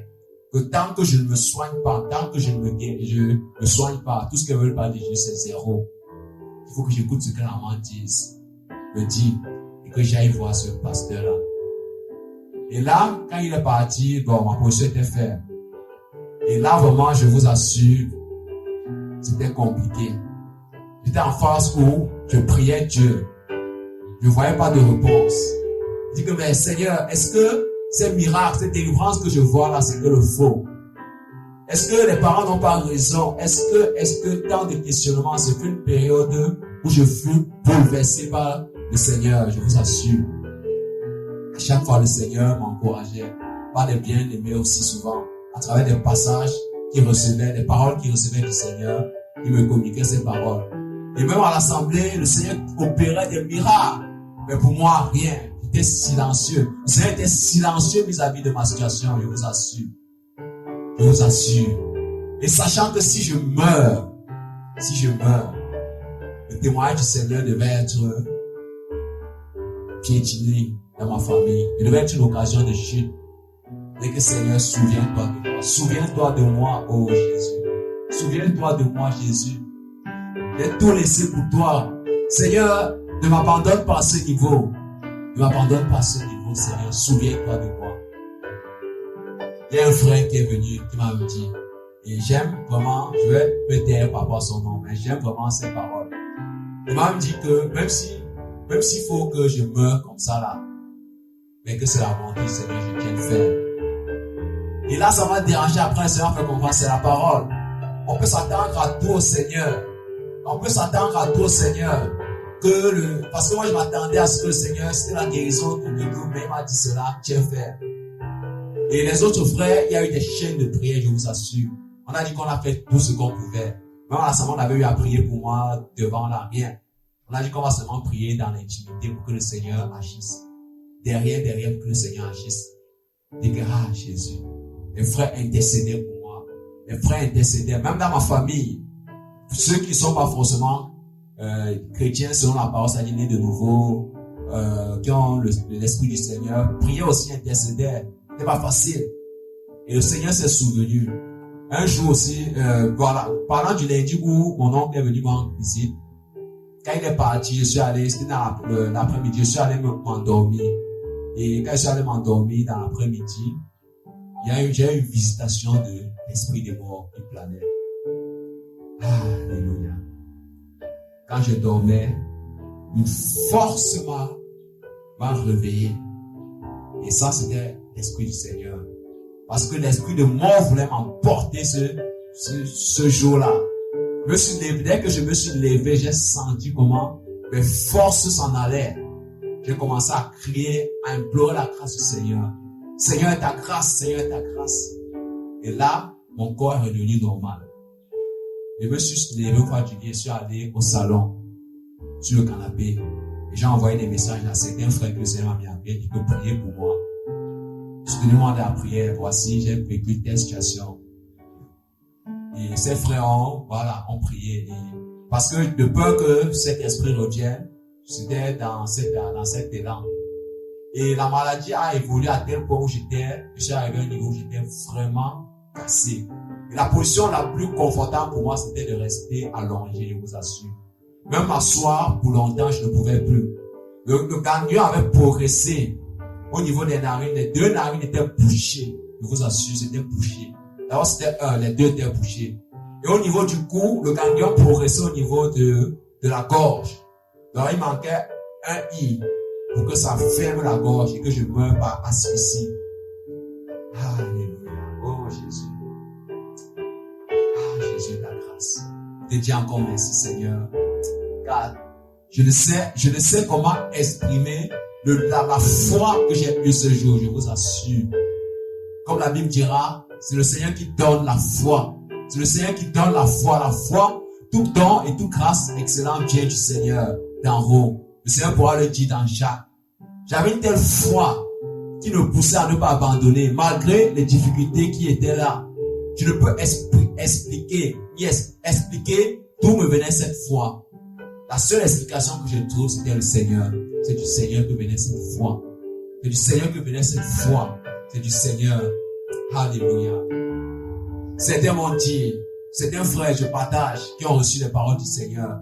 Ils m'ont dit, comme Lazare, bien au départ, comme Lazare, il a fallu que ça soit dans la tombe. C'est la même chose. Ça, c'est la parole que le Seigneur me donnait. Le Seigneur confirme aussi à travers nous. Il faut que je meure, que mon état soit empiré comme pour Lazare, avant que le Seigneur puisse se glorifier. Certains m'ont dit, ce n'est pas parce que tu as péché, cette parole du Seigneur. C'est pas parce que ses parents ont péché que cet homme a été trouvé dans cet état. Il y a un homme qui est, je crois, aveugle de naissance, dans Jean. Mais c'est afin que la gloire du Seigneur se manifeste. Afin que la gloire du Seigneur se manifeste. Alléluia. J'ai reçu ces paroles d'encouragement. Il y a encore une parole d'encouragement que le Seigneur m'a donnée à travers une sœur. Concernant l'histoire du roi Ézéchias. Il était malade jusqu'à la mort, près de mourir. Mais Dieu l'a visité à travers le prophète Ésaïe. Dieu lui a dit, prépare-toi car je vais t'enlever. Mais Ézéchias a plié les genoux. Il a plié les genoux devant Dieu. La Bible dit que pendant que le roi Ésaïe, après avoir libéré le message, était en train de s'en aller, il était encore sur la cour du roi Ézéchias. L'Esprit du Seigneur a parlé à Ésaïe que retourne-toi, j'ai un nouveau message pour toi, pour mon serviteur Ézéchias. Ésaïe est retourné, il a libéré ce message, que parce que tu t'es humilié, parce que Ézéchias a dit, Seigneur, souviens-toi de ma justice. Souviens-toi, Ézéchias n'a pas discuté avec Dieu par rapport au fait que Dieu voulait l'enlever, mais il a pleuré abondamment. Il a dit, souviens-toi de ma justice. Alléluia. Le Seigneur regarde nos larmes. Le Seigneur regarde nos larmes. Le Seigneur essuie nos larmes. Le Seigneur prend soin, même s'il est silencieux. C'est pas parce que le Seigneur est silencieux qu'il ne voit pas.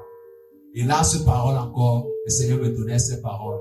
Que comme Ézéchias, il ajoute des années de vie à moi. Comme Ézéchias, il ajoute des années de vie. Ézéchias, il a ajouté 15 années. Le Seigneur n'a pas dit 15 années chez moi. Il m'a dit comme Ézéchias, il ajoute de nombreuses années de vie. Et là encore, ça m'encourageait encore. Je disais, Seigneur, je m'attends à toi, Jésus. Je m'attends à toi, Yeshua. J'ai eu la visite de certains dirigeants, certains frères. Parce que c'était arrivé à un niveau où il y avait un certain témoignage. Du genre, on disait que, mais quels sont ces frères que quand tu es malade, on ne vient pas te rendre témoignage. On ne vient pas te rendre visite. Et le Seigneur m'a mis à cœur à certains frères de venir me rendre visite. C'était les dirigeants. Et là, ça a cassé aussi cette pensée-là, sur le sang, laquelle on disait qu'on ne rend pas visite. Quand ils sont venus me rendre visite, ce jour, ils ont prié de mes nouvelles, tout. Ils ont aussi, recommandé aussi, prier aussi, Et parler de ce que le Seigneur peut faire, qu'on soit vraiment dans la prière, qu'on garde la foi, le Seigneur peut faire.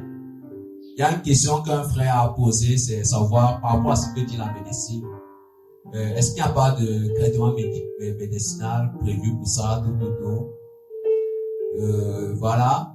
Qu'il faut voir aussi, on peut aussi voir dans cette dansée, tout, il faut, Il a parlé comme ça, là. Et là, je sais pas trop, je devais être toujours la même semaine que mon oncle est venu me rendre visite. On était avec fin du mois de janvier. Et là, une pensée m'est venue du Seigneur, mais par rapport à la médecine, qu'est-ce que j'ai fait comme recherche? Je dois aller faire des recherches suite à la question qui venait du Seigneur à travers le frère. Je dois aller faire des recherches dessus. Mais quelles sont les possibilités de la médecine vis-à-vis de ma situation? Je suis allé faire des recherches. J'ai vu il y a des cas où les gens pourraient. Il y a aussi le cas de la chimiothérapie. Et qu'il y avait certaines possibilités, même bien qu'elle était infime. Et là, ce soir, j'ai appelé la maman, je lui ai fait part de mes recherches. Je lui ai dit et elle m'a demandé si vraiment, parce qu'elle était dépassée. Tout était cassé, il n'y avait plus d'espoir. On attendait seulement que je meure. Donc, il n'y avait plus rien à faire, je vous assure. Elle a dit est-ce que c'est ça que tu veux? J'ai dit oui, qu'on peut regarder ça aussi. Il y avait l'argent pour ça. Et là, nous sommes allés et comme ce médecin spécialiste m'avait dit, soit à l'hôpital général ou bien soit je rencontre ce médecin spécialiste de l'hôpital général retraité qui travaille en privé chez lui. Alors, ce qui me mettait à cœur, c'était d'aller rencontrer ce monsieur. J'ai dit à maman que j'irais, mais plutôt voir ce monsieur. Et cela venait du Seigneur, parce que si j'allais à l'hôpital général, je vous assure, je mourrais cette même semaine. Donc, nous sommes tous dans la même semaine, parce que la visite des frères que j'ai eue, c'était toute la même semaine. Ça, c'était une semaine de grâce du Seigneur. Et là, je suis allé le matin, tôt le matin avec le papa, parce que le papa était à la maison. Nous sommes allés le matin. Nous avons appelé ce monsieur, il nous a indiqué où se trouvait à Bénin. Nous sommes arrivés. On a pris la moto et les engins de déplacement pour arriver là-bas chez ce monsieur. Arrivé maintenant dans son quartier, pour qu'il nous indique le chez lui, on l'a appelé encore de nouveau. Il nous a indiqué le chez lui. Et là, nous sommes arrivés. Chez lui et il nous a reçus. Et là, il a vu notre dossier médical. Et j'aimerais préciser le rapport d'examen qui parlait que j'avais un cancer du nasopharynx. Indiquait que j'étais à un niveau bien différencié, un niveau très avancé. Donc, très avancé, je vous assure, très avancé. Et c'est important. Et là, maintenant, il m'a reçu, il a vu l'examen, tout. Il m'a même fait parler des signes, des symptômes de cette maladie. Mais que normalement, bon, en tant que médecin, on aime souvent se justifier souvent. Et parfois, on peut critiquer le travail de l'autre. Et là, il a dit qu'en principe, quand l'ORL a vu que c'était pas ça, l'ORL devait nous envoyer vers le cancérologue, afin qu'il puisse diagnostiquer à son tour. Parce qu'il m'a cité tous les symptômes de la maladie, et c'est vraiment ce que je ressentais. Il m'a même fait comprendre que au niveau de l'audition, ça avait déjà affecté mon audition, je n'entendais plus. Donc, je n'entendais plus bien, parce qu'au téléphone, quand il causait avec moi, il avait du mal à me suivre. Et c'est des choses que je ne remarquais pas. Donc, la maladie avait touché pratiquement tout en moi.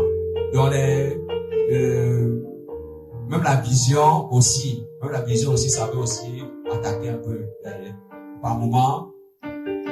Et là, ce qu'il a donc prescrit, c'est de me mettre sur la chimiothérapie là, prescrit un ensemble de médicaments. Un ensemble de médicaments qu'il fallait. Il m'a dit, pour pouvoir le faire, il faudrait que je fasse certains examens qui devaient permettre de savoir quel est l'état de mon corps. Il y avait l'examen rénal, du terrain, l'examen du sang, pour savoir s'il y avait suffisamment de sang ou bien savoir si mes reins fonctionnaient bien. Parce que la chimiothérapie, ça joue beaucoup sur cela. Il faut évacuer les déchets. Ça, c'est les reins. Le rôle des reins, c'est d'évacuer les déchets. Le rôle du sang aussi, ça permet de maintenir l'être humain en bonne santé, debout, d'avoir les forces. Et là, nous étions jeudi. Et là, Dieu a disposé les choses. Le vendredi, je suis allé à l'hôpital de Tisserie de Douala. Je suis allé faire l'examen qu'on m'a demandé. Et ce même jour, les examens sont sortis. Donc, selon le truc, j'ai patienté, j'ai occupé les examens. Et entre-temps, les parents Dieu avait disposé les moyens, ils sont allés acheter les médicaments, la chimiothérapie. Et ma maman, particulièrement, a eu à rencontrer le médecin là. Puisque j'étais allé plus tard avec le papa, elle a rencontré. Il a causé avec elle, il a aussi beaucoup encouragé en lui faisant part des cas qui ont pu être guéris. Donc, en lui donnant quand même un espoir en tant que femme. Il pouvait avoir un espoir. Et là, nous avons fait l'examen et l'examen était bon, propice pour faire la chimio. Et le samedi, donc, voilà pourquoi j'expliquais tout à l'heure que si c'était à l'hôpital général, je devais mourir parce qu'on ne travaille pas le samedi. La procédure est trop longue. Et c'est le samedi matin qu'il fallait aller voir ce médecin avec les résultats pour qu'on me mette sur la chimiothérapie. Et durant la nuit du vendredi, une scène s'est produite. Donc, le problème d'hémorragie qui sortait de temps en autre là, constamment là. Les hémorragies ont commencé à sortir la nuit, la journée de vendredi, dans la nuit de vendredi, en soirée, quand j'étais à la maison. Et cette hémorragie ne s'est plus arrêtée. Quoi que j'ai fait, ça ne s'arrêtait plus, je vous assure. Ça ne s'arrêtait plus. Qu'est-ce que j'ai donc fait? J'ai mis le coton dans les narines et j'ai soutenu mes deux narines avec un mouchoir. Et j'ai dormi comme ça. Étant donné que les narines étaient même bouchées, quand je dormais maintenant, j'ouvrais la bouche la nuit, de peur qu'en fermant la bouche, je sois étouffé et que la mort m'emporte. Donc cette nuit-là, j'ai dormi à chaque fois que j'enlevais le coton, je voyais comment l'hémorragie ne voulait pas s'arrêter. Donc ça, c'était une attaque, un plan d'ennemi encore. J'ai laissé le coton dans les narines et j'ai bouché couvert avec le mouchoir. Je me suis endormi en laissant la bouche ouverte. Et le matin, je me suis réveillé par la grâce du Seigneur. Et avant qu'on ne parte, j'ai une sœur, ma grande sœur a appelé à la maison. Elle a fait part d'un songe qu'elle avait eu. Donc, on m'a donné le téléphone, j'avais du mal à suivre parce qu'il y avait des problèmes d'audition, comme je disais, à comprendre ce qu'elle disait. On a passé le téléphone à maman, elle a expliqué à la maman. Il faut qu'on prie, parce que ce qu'elle a vu n'était pas bon, voilà. Donc, j'essaie de paraphraser. Donc, il fallait qu'on prie avant d'aller pour faire ce traitement. Et là, nous avons prié ensemble à la maison. Et nous sommes sortis pour aller. Nous sommes sortis et quand je suis sorti, c'était, oui, accompagné de la maman ce jour, nous sommes sortis. Et étant donné que le sang de l'hémorragie n'avait pas cessé, donc j'avais toujours les narines ouvertes et le coton toujours là-bas, au nez. Nous sommes sortis, nous sommes arrivés chez ce monsieur. Et il y a eu un événement marquant encore sur la route. Lorsqu'on est arrivé à l'entrée du portail de ce monsieur, il y a une femme qui est sortie dans le quartier, une grand-mère, une personne âgée. Juste elle s'avançait près de nous. Elle a prononcé certaines paroles dans une certaine langue dont on n'a pas compris. Elle a pris une pierre, elle a jeté au sol. Et là, j'ai compris vraiment comment l'ennemi était en colère. C'était des incantations de l'ennemi pour que tout puisse échouer. On a sonné au portail de ce docteur retraité et il est venu, nous a ouvert. Il a ouvert la porte, il nous a accueillis, il a ouvert la barrière, il nous a accueillis dans son bureau et là il a commencé à composer les médicaments, la série de médicaments qu'il avait ordonné, qu'on avait acheté. Il a commencé à composer cela. Il a composé ces médicaments. Parce que la chimiothérapie, c'est un ensemble de médicaments qu'on compose et on fait passer cela aux patients sous forme de perfusion. Et il a composé chaque médicament. Il m'a injecté au fur et à mesure. Et quand il se fut le tour d'un médicament, quand il a injecté ce médicament, et c'était un médicament, là, j'ai eu une attaque d'ennemi. J'ai eu une attaque d'ennemi, je vous assure, conformément à ce que ma grande sœur avait reçu en songe. Et là, sur le coup, j'ai senti comment mes forces étaient en train de vouloir partir. Donc, l'esprit de mort voulait m'emporter sur le lit de l'hôpital. J'ai commencé à intercéder. Maman qui était à côté de moi a commencé aussi à prier. Et là, pouf, le Seigneur agit. Les choses se sont calmées. Et on a continué à me mettre la perfusion, les différents produits de la chimio. Jusqu'au produit, il fallait mettre et attendre long, pendant des heures pour que ça s'épuise. Dès qu'on a mis cela, à un certain niveau, le ganglion a été attaqué. J'ai ressenti des douleurs. N'importe quel médicament antidouleur que je prenais n'a plus calmé les douleurs. Les douleurs qui ont été attaquées au niveau du ganglion, je vous assure. Aucune douleur n'a pu l'attaquer. Aucun produit n'a pu le calmer. J'ai dû supporter les douleurs énormes là, pendant des heures et des heures. Et là, quand on a fini de m'injecter le médicament de la chimiothérapie, le médecin m'a demandé de rester encore allongé pendant plusieurs minutes pour que je puisse recouvrer des forces avant de rentrer, d'aller à la maison pour me reposer. Et là, on a patienté, nous sommes rentrés. Nous sommes allés en route, rentrés à la maison, tout ça. Il y a un médicament qui a pressé aussi contre les douleurs là. Que je suis arrivé à acheter ça à la pharmacie, je suis rentré à la maison, j'ai pris ce médicament, ça n'a pas pu calmer les douleurs qui avaient agressé le ganglion là. Et arrivé à la maison, donc, je me suis reposé. Un jour qu'on a préparé, j'ai commencé à manger. Donc, j'ai mangé cette nourriture, je me suis reposé. Et plus le médicament de la chimio agissait dans mon organisme, donc je perdais le goût et le sang. Donc le sang diminuait dans mon corps. Donc, quand je me suis réveillé après mon sommeil dans la soirée, on a constaté même que j'avais perdu de force. J'ai beaucoup vomi également, beaucoup vomi. Il n'y avait plus de sang aussi sur moi, suffisamment de sang sur moi. On a constaté ça au niveau des paupières de l'œil, des paupières de l'œil. On a fait le remède naturel pour le sang, pour me remonter en termes de sang. Et la nourriture qu'on avait prévue pour le soir, quand je mangeais, il n'avait plus de goût. Il n'avait plus de goût. Donc voilà comment la journée s'est passée. Et j'avais toujours des douleurs. Je me suis réveillé, j'avais toujours des douleurs là, au niveau du ganglion. Donc dormir la nuit a été difficile, je vous assure. Je pars dans la chambre, je cherche le sommeil avec la douleur, rien. Toute position que je prends, je n'arrive pas à dormir. Je sors en pleine nuit, peut-être vers 22h, quand tout le monde dormait déjà. Je voulais aller dormir. Je suis allé au salon pour chercher la position. Peut-être que je peux trouver une bonne position au salon pour dormir, mais rien. Je sais comment, à un certain moment de la nuit, je me suis réveillé, je me suis endormi, je sais pas quel miracle. Et quand j'ouvre les yeux, à 4h du matin, je me rends compte que la douleur que je ressentais au niveau du ganglion était partie complètement, je vous assure. Elle est partie complètement. Et j'enlève maintenant aussi, en même temps j'enlève le coton sur mes narines, je me rends compte que l'hémorragie également avait cessé.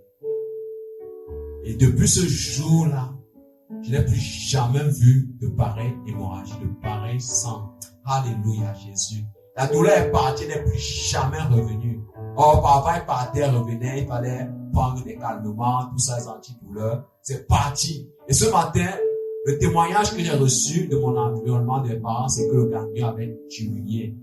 Ils ont vu que ce ganglion avait diminué. Et plus les jours passaient, le remède de la chimio diminuait dans mon corps, au fur et à mesure, parce qu'il devait prendre plus 4 séances de la chimiothérapie. Ça diminuait dans mon corps, et plus les jours avançaient, le médicament travaillait, ça diminuait dans mon corps, et le ganglion diminuait également. Donc les gens voyaient de manière palpable le changement. Ils voyaient de manière palpable le changement. Et vraiment, la main du Seigneur était là-dedans. Pourquoi la main du Seigneur? Donc, pour plusieurs raisons dont je vous ai évoqué. Je vais continuer à évoquer d'autres raisons. À un certain niveau, l'ennemi a vu la main du Seigneur qui était à l'œuvre. L'ennemi n'a pas baissé les bras. L'ennemi a voulu combattre. Donc, j'avais les pertes de goût, tout ça. L'ennemi a attaqué ma gorge pour que je ne mangeais plus. Parce que dans la maladie, une chose que j'ai appris, c'est que quand on est malade, l'un des remèdes aussi de la maladie, c'est de manger suffisamment. Si on n'a pas de force, le médicament ne peut pas suffisamment avoir d'effet pour combattre contre la maladie. Et là, l'ennemi a attaqué cet aspect de nourriture. Donc j'avais du mal à manger. Donc manger difficilement. Toujours pendant ce mois-là. Après 2 semaines d'efficacité, il y avait rendez-vous pour la deuxième chimio. La deuxième longue chimio, parce qu'on appelle ça des longues chimio. Dès qu'on prend ça, ça fait 1 mois qu'on prend encore. J'avais du mal après la deuxième semaine, j'ai eu cette attaque, j'avais du mal à manger. Donc, quand je mettais quelque chose dans la bouche pour avaler, c'était tout un problème. Je ressentais des douleurs énormes, je vous assure. Énormes. À tel point où ma nourriture était devenue des yaourts parce qu'il fallait prendre des forces, des yaourts. Et sachant que les yaourts devaient dépenser énormément, on a préconisé d'acheter du maïs pour faire de la bouillie consistante. En Afrique, il y a une bouillie qu'on appelle une bouillie consistante, dans laquelle on le fait avec du maïs. On mélange avec du poisson fumé qu'on appelle généralement le bunga dans notre langage. On mélange également avec des crevettes et autres, tout ça, pour former une bouillie consistante. On met également du soja et autres. Donc, vous décidez que ces ingrédients, on a fait une bouillie consistante. On a dit que je dois prendre ça à la place de la nourriture parce que la nourriture, je ne peux pas prendre. Et là, c'était vraiment un autre calme. Il fallait que je me batte pour prendre de la nourriture. Même la bouillie, on pouvait me mettre un bon plat de bouillie le matin et je finis ça pratiquement à 12h. Et à 12h même, on se rend compte que il a fait à peine, il a consommé à peine la moitié du plat. Entre-temps, il y avait la prière qui se faisait et les frères priaient pour moi par rapport à cette situation. Et Dieu a fait grâce. Donc, pendant toutes ces semaines-là, j'avais perdu pratiquement 5 kilos parce que je ne mangeais pas suffisamment. Mais Dieu a fait grâce. Je suis même allé voir, avant que cette douleur ne parte, je suis allé même voir le médecin pour savoir si c'était normal, s'il fallait qu'il prescrive autre chose. Et quand je suis allé voir le médecin était choqué, je vous assure. Il était choqué par l'évolution de la maladie. Il était choqué. Il a même avoué que quand je suis arrivé, j'étais dans un état très critique, qu'il ne savait pas s'il allait vivre. C'est sorti de sa bouche. Il a dit qu'il n'a pas voulu me dire ça pour peur. Il a composé aussi juste des médicaments. Même la composition, il ne savait pas, il a aussi composé. Donc Dieu l'a inspiré, il a fait les choses. Mais pourquoi je mets cet aspect? Pour que l'on sache que ce n'est pas la médecine qui m'a guéri, mais c'est Jésus-Christ de Nazareth. Alléluia, c'est Jésus-Christ. Le Dieu qui guérit. Le Dieu qui guérit. Il a permis que je passe par la médecine pour expérimenter sa guérison divine. Et même le médecin a reconnu de ses propres lèvres que ce n'est pas lui et là, vis-à-vis du problème de douleur au niveau de la gorge, il a prescrit, en tant que médecin, il faut toujours prescrire quelque chose pour soulager. Il a prescrit, mais ça n'a pas une efficacité. Le temps opportun, Dieu a agi. Ce mal est parti. Au rendez-vous du médecin, quand je suis arrivé, le médecin, voilà, était choqué encore. Il rendait encore ce témoignage. Et après, à un moment, il a dit que quand il a vu la maman aussi a essayé de lui parler un peu de Jésus, quand il était dans l'église et tout ça là. Il dit que la manière dont il a vu là, il a su que que ma situation n'était pas simple. Qu'il y avait la prière derrière, tout ça là. Donc, la main du Seigneur était vraiment à l'œuvre, je vous assure. C'est Jésus, voilà pourquoi je le dis haut et fort, c'est Jésus qui m'a guéri. C'est Jésus qui m'a guéri. Donc, pendant la deuxième séance que je devais faire, et plusieurs personnes qui m'ont rencontré, qui sont venues me visiter, il y a eu plusieurs visites. Il y a des personnes, l'une des visites, un témoignage que j'ai reçu, c'est une maman qui m'a dit que ça, c'est la main du Seigneur. Qu'elle a vu des personnes avoir le cancer et mourir. Mais ça, c'est la main du Seigneur. Les gens bénissaient le nom du Seigneur à cause de la situation par laquelle j'ai traversé. Je vous assure, Jésus est réel, Jésus est vivant. Il ne change pas. Peu importe le moyen par lequel il décide d'agir, il agit et il agira. Il y a eu des spéculations dans la famille en disant que si j'ai pu mourir, parce que le médecin a trouvé une certaine explication par rapport au fait que durant la perfusion, j'ai eu une mauvaise réaction de mon organisme. Et par rapport à cela, dans ma famille, on a dit que certainement si je fais encore une deuxième chimio, je risque de mourir comme la première fois. Maman refusait, on a dit qu'on va seulement prier. Il y a eu une spéculation concernant certains produits. C'est un produit des personnes qui se vantent, qui peuvent guérir tout. En disant que si je prends ça en se basant sur les cellules, ça va renouveler mes cellules. Alors je n'aurai plus besoin de continuer les autres médicaments. Mais le Seigneur disait que je m'étais à cœur qu'il faut que je continue jusqu'au bout parce que c'était par là qu'il voulait que je passe. Le Seigneur voulait que je passe par la médecine pour éprouver toutes ces souffrances que les gens éprouvent par rapport à la maladie. Pour éprouver toutes ces souffrances de l'hôpital, des allers-retours, des médicaments, des médecins, tout cela. Et là, on a serré le coude. Moi, j'ai dit qu'il faut que j'aille. Je suis allé. Et chose curieuse, je suis allé au rendez-vous devant le médecin. Le médecin a composé les médicaments qu'on avait achetés toujours, la chimio. Et quand il est arrivé au niveau du produit, là, voici le produit qui m'avait fait telle chose la dernière fois. Moi, je lui ai dit qu'il n'y aura rien. Il n'y aura rien cette fois-ci. J'avais même dit ça aux parents qui se paniquaient en disant qu'il faut que je ne parte plus parce qu'il peut mourir. Les produits là sont violents, j'ai tellement vomi, tellement perdu les forces, tout. Et là, quand on a injecté, rien ne s'est passé. Alléluia, Jésus est fidèle. Et là, je comprenais encore que c'était une attaque d'ennemi. Mais Dieu s'est glorifié. Celui qui combat pour nous, si tu es enfant de Dieu, si tu es chrétien, sache que celui qui combat pour nous ne dort pas. Il est réel. Et quand son heure arrive, la Bible dit que lorsque Dieu se lève, qui peut le résister? Si Dieu avait Si Dieu est avec nous, qui sera contre nous? Quand le lion rugit, qui peut résister? Qui peut s'opposer à lui? Parce que Yeshua Mashiach, Jésus-Christ de Nazareth, s'était levé de son trône à cause de moi.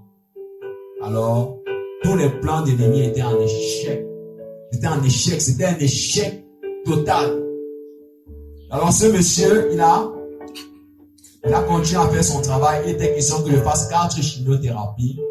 Après ces 4 chimiothérapies, je devais continuer à l'hôpital général de Douala pour la radiothérapie. Car à l'hôpital général de Douala, il y avait la radiothérapie. Et à Douala, il y a la radiothérapie. Au Cameroun, il y a la radiothérapie qui est opérationnelle uniquement à l'hôpital général de Douala. Avant, il y avait 2 appareils. L'autre était à Yaoundé, l'hôpital général de Yaoundé, mais c'était éclaté. Donc, tous les malades qui avaient besoin de la radiothérapie allaient à l'hôpital général de Douala pour faire la radiothérapie. Et même dans l'Afrique, la sous-région de l'Afrique centrale, il y a des pays qui paient beaucoup. C'est un matériel qui est assez cher. Et il y a beaucoup de pays, de malades, de patients qui venaient également à Douala pour faire la radiothérapie. Donc, mon parcours quitte de l'hôpital, la Kétini, tout ça, je me retrouve à l'hôpital général maintenant. Et avant de me retrouver à l'hôpital général, le Seigneur a permis, durant la période où on était avec ce médecin, on a partagé la parole. Et ce médecin était aussi un peu réticent en disant que vous croyez toujours que les médecins ne croient pas en Dieu, que nous on croit en Dieu. Il était réticent par rapport à l'évangile. Et le dernier jour où je partais, où j'ai fait la chimio, la 4e séance de longue chimio chez lui, quand je devais revenir pour mon rendez-vous afin qu'il me recommande d'aller à l'hôpital général, il écrit une recommandation pour continuer la radiothérapie, il devait faire un rapport. Quand je suis arrivé là, ce jour pour ce rapport, sa maison était fermée, car il avait eu un accident. Je suis donc allé voir son collègue retraité de l'hôpital général qui m'avait recommandé chez lui. Le médecin spécialiste en apathologiste pour lui faire part de la situation que voilà, il y a eu telle chose. Et je ne peux plus continuer mon traitement. Comment faire? C'est là qu'il m'a expliqué que ce médecin a eu une attaque, une visite des bandits la nuit. On est venu voler chez lui et il y a eu un accident où il s'est brisé la colonne. Il s'est brisé la colonne vertébrale, donc il est en urgence. Donc, quelque chose comme ça, il était en urgence à l'hôpital général. Donc, il m'a recommandé d'aller. Il m'a donné le numéro d'un médecin spécialiste de l'hôpital général, cancérologue que je dois rencontrer pour faciliter, pour continuer, pour la continuité de mon traitement de radiothérapie. Et là, j'ai appelé le médecin, il m'a dit qu'elle sera là le lendemain. Je dois aller à l'hôpital général pour la radiothérapie. Et j'ai fait les examens qu'on m'a demandé, de faire le scanner et autres préliminaires pour me mettre de la radiothérapie. Voilà mon parcours. Et j'aimerais aussi attirer une autre attention. Le Seigneur a permis que je passe par ce monsieur, c'était pas en vain. Parce que le Seigneur voulait aussi lui parler de l'évangile. Et ce monsieur, parce qu'il n'a pas saisi la main du Seigneur, il a été visité. Parce que juste après mon passage, ce monsieur, quelques temps après, ils sont allés le rendre visite à l'hôpital général. Et il était dans un état un peu conscient. Après cela, son état s'est empiré. Jusqu'à ce qu'il a été évacué, il a fait une évacuation sanitaire par son épouse en Angleterre, et là il est décédé, il a été décédé. Et là vraiment ça donnait encore de craindre davantage ce Dieu tout-puissant, ce Elohim, car il ne permet rien pour rien. Il a permis que je passe par ce médecin pour quelque chose de particulier. Et quand cette chose a été accomplie, ce médecin a perdu la vie. Voilà comment la situation s'est passée. À l'hôpital général, la radiothérapie n'était pas évidente, donc voilà un préfet le témoignage. Il y a eu d'autres obstacles que j'ai pu éprouver, que j'ai pu ressentir durant la radiothérapie, notamment la perte de goût. La perte de goût, donc chacun en fonction de la zone spécifique où il faut émettre les rayons radio pour la radiothérapie, chacun éprouve des malaises, des difficultés. Moi particulièrement, il y a eu la perte de goût. Car les cellules qui sont responsables du goût ont été détruites par la radiothérapie, par les rayons radioactifs de la radiothérapie. Donc, tout l'outil que je recevais au niveau de la bouche, qui avait un goût particulier, au niveau de ma bouche, lorsque je recevais, il n'y avait pas de goût. Ça transformait cela en goût. Mais par la grâce du Seigneur, le Seigneur m'a fortifié. Je parvenais à me forcer pour manger quand même le repas. J'ai eu des blessures également au niveau de la gorge. C'était pas évident pour manger. Le Seigneur m'a fortifié durant la période. Et jusqu'à ce que j'ai pu terminer le traitement de la radiothérapie. Et je suis allé faire des examens. Là, nous sommes déjà en 2017. Je suis allé faire des examens de scanner qui a confirmé évidemment que j'ai été guéri de ce cancer. Le cancer des nasopharynx, qui est encore appelé cancer du tumeur de Caveau. J'ai été guéri. Donc je bénis vraiment le nom du Seigneur pour sa bonté infinie. Car à travers cela, le Seigneur a encore démontré qu'il est Dieu. Alléluia. Alléluia Jésus. Je bénis ton nom, ô Yeshua. Car à travers ces épreuves, tu as implanté encore ton témoignage dans ma vie, dans ma famille. Et quiconque entend ce témoignage, rend toute la gloire à Jésus. Une chose encore que j'aimerais souligner dans ce témoignage, c'est que dans ma famille, la particularité de ce témoignage est la suivante. C'est que dans ma famille paternelle, surtout, il y a ce qu'on appelle les liens familiaux. Donc, comme je voulais dire quelque part dans mon témoignage, mon grand-père était décédé du cancer. Bien avant cela, son épouse, qui était ma grand-mère, était décédée du cancer. Et bien avant cela, l'arrière-grand-mère. Donc, c'est une chaîne. Dans ma famille paternelle, je veux dire, il y avait ce choc, ces liens familiaux, qui sont, pour ceux qui sont chrétiens, qui ont cette connaissance, qui sont comme des malédictions, des alliances qui ont été faites par des ancêtres, qui ont donné le pouvoir, l'autorité à l'ennemi d'agir, qui donne le pouvoir, le droit légal à l'ennemi d'agir dans les familles. La Bible dit, il est vrai dans Romains 8, que tous ceux qui sont en Jésus, il n'y a plus de condamnation pour ceux qui sont en Jésus-Christ, lesquels ne marchent plus selon la chair, mais selon l'esprit. Et ce passage, je le savais bien. Et là, durant l'épreuve par laquelle le Seigneur a permis que je traverse, ce fut une épreuve, un temps d'examen profond, car je connaissais aussi la parole du Seigneur qui dit, si mon peuple sur qui mon nom est invoqué s'humilie et pleure, alors me cherche, alors je l'exaucerai du ciel, je le guérirai. Je me suis examiné, je sais combien de fois, pour dire au Seigneur que Seigneur, si c'est à cause de mon péché, si c'est à cause de tel péché que j'avais fait sans repentir, si c'est à cause de telle chose, Seigneur, montre-moi, Seigneur, car cette douleur, ces souffrances sont atroces, Seigneur. Mais le Seigneur n'a jamais donné de réponse dans cet égard. Le Seigneur m'encourageait. C'était pas à cause du péché, c'était pas à cause du fait que ma vie ne le plaisait pas, mais c'était une épreuve qui venait du Seigneur.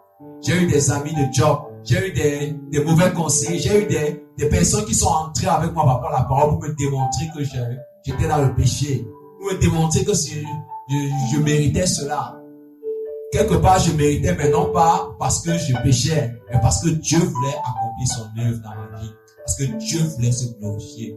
Alléluia. Et dans ma famille, comme je l'ai dit, il y avait ce lien de malédiction. Et bien que j'avais connu le Seigneur, la Bible dit qu'il n'y a plus de condamnation pour ceux qui sont en Jésus. Le Seigneur a permis que l'ennemi, par son plan, puisse m'atteindre. Parce que Dieu voulait démontrer qu'il est Seigneur. Alléluia. Dieu a permis, comme il a permis à Satan de toucher à la vie de Job qui le craignait. Il a permis que Satan touche la vie de Job qui le craignait. Parce que Dieu voulait se glorifier. Mais Satan a touché, mais Satan avait des bornes, il avait des limites, il ne pouvait pas enlever l'âme. Et c'était la même chose. Alors, cette malédiction familiale du cancer, le Seigneur a permis que cette malédiction, que Satan puisse opérer dans ma vie. Mais le Seigneur s'est glorifié, il n'a pas permis que Satan m'ôte la vie. Donc je bénis le nom du Seigneur parce que jusqu'à présent, je suis la seule personne dans ma famille sur qui le cancer là est venu. Il a fait déviation, par lequel je n'ai pas été atteint, je n'ai pas été emporté. Même dernièrement, dans ma famille paternelle, il y a eu un autre cas où on me parlait du cancer, où les gens sont morts. Mais je suis la seule personne, où une personne était décédée récemment. Ça fait pas encore 2 ans. Donc, c'est quelque chose par alliance. Mais je bénis le nom du Seigneur pour ce privilège qu'il m'a donné de pouvoir sortir de pouvoir être un témoin vivant de sa gloire dans ma famille. Alléluia Jésus. Que la gloire te soit rendue, Seigneur. Merci Seigneur pour cette vie de témoignage, Seigneur. Merci, Seigneur, pour cette vie de témoignage que tu m'as donné de vivre, Seigneur. Oh, Yeshua, quand tu pouvais dire, Seigneur, que je vivrai ta gloire, Seigneur. Oh, Seigneur, quand tu pouvais dire, Seigneur, fais-moi voir ta gloire, Seigneur. J'étais loin de m'imaginer, Seigneur. Loin de m'imaginer, Seigneur, que c'était ça ta gloire, Seigneur. C'était ça ta gloire, Seigneur. La gloire dans les souffrances, la gloire dans les épreuves. Oh, Yeshua. Oh, Yeshua, Seigneur. Dans cette souffrance, Seigneur, je l'ai dit, Seigneur, si tu m'avais montré ces choses d'avance, c'est pas sûr, Seigneur, que j'aurais accepté de te suivre, Seigneur. Dans cette souffrance, Seigneur, j'ai maudit même le jour de ma naissance, Seigneur. Pourquoi suis-je arrivé pourquoi suis-je venu dans ce monde pour souffrir par une souffrance? Mais toi, tu m'as gardé, Seigneur. Toi, tu as toujours été présent, Seigneur, mon Dieu. Tu as toujours été présent, Seigneur, dans les moments difficiles, Seigneur. Même si, Seigneur, la présence n'était pas toujours palpable, toujours physique, Seigneur. Mais tu as été présent, Seigneur. Comme ta parole pouvait dire, Seigneur, même dans la vallée de l'ombre de la mort. Quand je marche dans la vallée de l'ombre de la mort, je ne crains aucun mal. Quand tu es là et tu es présent. Ton partout ta houlette me rassure, Seigneur. Dans cette vallée de l'ombre de la mort que j'ai traversée, Seigneur, je n'ai pas traversé seul, Seigneur. C'est avec toi, Seigneur. Tu as été là, Seigneur, mon Dieu. Ma prière, Seigneur, c'est que, à travers ce témoignage, que plusieurs soient encouragés, Seigneur. Que plusieurs, Seigneur, personnes qui passent par des situations difficiles, que ça soit similaire, Seigneur, ou pareil, Seigneur, qu'ils soient fortifiés dans le nom puissant de Jésus, Seigneur. Oh Dieu de gloire, que ce témoignage soit porté dans les nations, Seigneur, qu'il soit un sujet d'encouragement pour plusieurs. Oh Adonai, Seigneur, qu'il soit béni, Seigneur, mon Dieu, que plusieurs reçoivent la délivrance, que plusieurs reçoivent la guérison, Seigneur, que plusieurs, Seigneur, puissent te rendre la gloire, Seigneur. Oh Père, durant cette épreuve, tu m'as dit, Seigneur, qu'il devait faire un témoignage, Seigneur, en ton honneur. Je bénis ton nom de ce que tu as permis que je puisse faire ce témoignage, Seigneur. Oh Adonai, Seigneur. Merci, Seigneur, mon Dieu. Que la gloire te soit rendue, Seigneur. Pour les païens, Seigneur, qui ne te connaissent pas, Seigneur, mais qui écouteront ce témoignage, je prie que tu sois visité par toi, Seigneur, en voyant que tu es le Dieu de l'impossible, Seigneur, que tu opères encore, Seigneur, et je prie qu'ils soient bénis, qu'ils soient visités par ton esprit, et qu'ils obtiennent la guérison dans le nom puissant de Jésus-Christ. Adonai, Seigneur, reçois l'honneur, reçois la gloire, Seigneur. Merci, Seigneur, mon Dieu. Reçois l'honneur, Seigneur, dans le nom puissant de Jésus-Christ, Seigneur. Amen. Alléluia.